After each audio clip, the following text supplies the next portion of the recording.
حبايبي ام محمود، السلام عليكم ورحمه الله وبركاته. صلي على الحبيب قلبك يطيب، طب القلوب ودواء. معانا شويه فلفل مخلل ولا اجمل ولا اروع.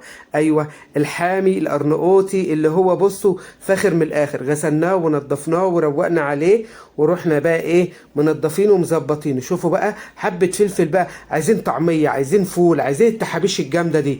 ايوه، ده بقى تخزنيه من السنه للسنه من السنه للسنه سنتين، والله ما يجراله. اوعي تشتري المخلل من بره، انا بعمل لك كل المخللات. اوعي تنسيني في اللايك والشير وسبسكرايب لمطبخ ام محمود، وتشيري لعيلتك واصحابك وتفري في القناه. هنا بوريكي ازاي انت بعد ما غسلتيه ونضفتيه ونشف تمام كده هتعملي ايه يا ام محمود. قطعتها، بص بقى بقطع العنقود شويه واروح مدياله فتحه صغيره. اوعي تحطيه مقفول، لو حطيتيه مقفول هيبقلل وينفجر، هيبقلل وينفجر. كل عام وانتم طيبين، ربنا ينعاد علينا يا رب، ينعاد علينا وعلى كل ايام بخير يا رب العالمين، ويسعدكم ما تحرمش منكم. انا قلت قبل من كده، في واحده بتقول لي كاتبه لي كومنت في فيديو الزيتون، بتقول لي انت بتقولي الزيتون ب 30 جنيه، انت كدابه، ده الزيتون بكام؟ ب 70 و 80.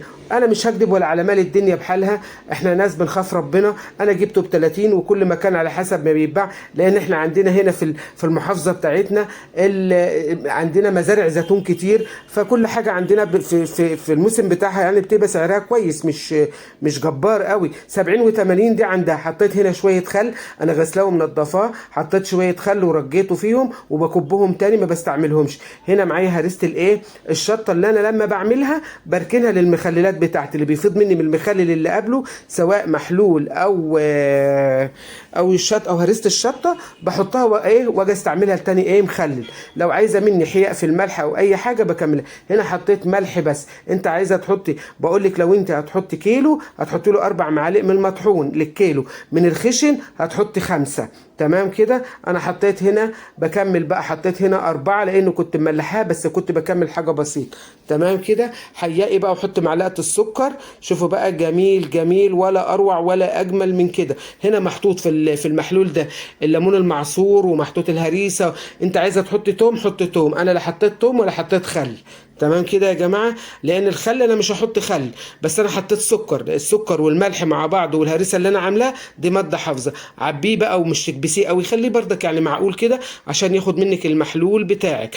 تمام كده. بعد ما عبيت البرطمانات زي ما انت شايفه كده، ولا اجمل ولا ده هو بقى الفلفل اللي يقعد معاكي زي ما انت عايزه. واخده بالك انت ازاي؟ اوعوا تنسوني من صالح الدعاء. فروا في قناتي وشوفوا فيها احلى شغل.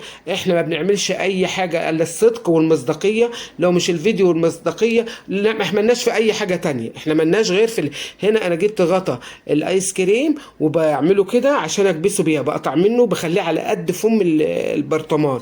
تمام كده. وبروح كابسه بيه وبروح غطاه. بص بقى، عايزه اقول لك ده مخلل، ان ما عملتيش مخلل من صنع ايديكي ما تاكليش مخلل. اللي بره بينحط عليه جير وتلاقي فيه حشرات. ما احناش بتوع بره، احنا طول ما احنا موجودين انتوا تعملوا اللي احنا نعمله من ايدينا احنا. ربنا يخليكم انا بكلم كده مين؟ ولاد الصغيرين العرايس اللي هم لسه بيعملوا. ربنا يجعل عملنا في ميزان حسناتنا، قولوا امين يا رب العالمين. رزقنا زيارة الحبيب المصطفى صلى الله عليه وسلم. هنا قفلنا واخدين بالكم وحطنا. شوفوا لونه عامل ازاي، شوفوا هو وجماله، ولا اجمل ولا اروع. شويه مخلل. الكيلو بكام جبتيه يا ام محمود؟ انا جبت ال2 كيلو ب 25 جنيه. ال2 كيلو لو انت وقفت وفاصلت شويه او اتاخرت في السوق شويه ممكن تجيبيه ب10. تمام كده. لانه حاجه فاخر من الاخر بجد. وعبيته في البرطمانات زي ما انتم شايفين. انا هعمل لكم سلسله مخللات حبايبي، ربنا يخليكم ليا. ما